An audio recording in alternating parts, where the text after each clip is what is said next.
Kempen Selamat Volvo dah official masuk ke Phase 2. Dan macam movie Marvel, dalam fasa kedua, Volvo bekerjasama dengan Mr. Money TV untuk perkenalkan Volvo Selamat Calculator. Selain daripada itu, Volvo Malaysia anjurkan sesi Selamat Driving Experience bagi mengenali dan memahami tata tertib pemanduan defensif. Ada penghalangan, brake steer avoid, emergency lane change, handling track dan kick plate. Tujuan handling track ialah untuk mengajar cara-cara memasuki selekoh. Ini bukan racing line, tetapi bagaimana tumpuan pemandangan kita akan mempengaruhi kereta yang dipandu. Adalah penting bagi anda bila ingin melalui selekoh, pandangan anda perlu berada lebih jauh dari selekoh itu sendiri. Ini memastikan anda tidak terlalu bertumpu pada sudut jalan dan lebih berwaspada jika ada kenderaan yang datang dari arah bertentangan. Kewaspadaan sangat penting pada ketika melalui selekoh, memandangkan kadar kemalangan di sini sememangnya antara yang paling tinggi. Brake steer avoid ialah aktiviti mengelak ketika brek kecemasan. Bayangkan jika anda berada di kawasan perumahan dan tiba-tiba ada kucing Maine Coon melintas jalan, pastinya anda tak ingin melanggar kucing itu dan membayar ganti rugi yang beribu raban. Anda tahu tak, manusia biasa mengambil masa 1.5 saat untuk sedar dan tekan brek pada saat kecemasan. Pada ketika itu, kereta akan bergerak sejauh 25 meter. Jadi, amalan penting untuk anda mempunyai refleks yang lebih cepat dan sentiasa berwaspada atas jalan.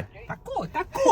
Emergency lane change adalah sama seperti brake steer avoid. Cumanya situasi ini lebih kepada mengelak dan tidak berhenti. Sebagai contoh, bila pocong tiba-tiba meloncat dari tepi jalan Kuala Kerai, sudah pasti anda ingin elak dan lari. Boleh masuk WRC mat.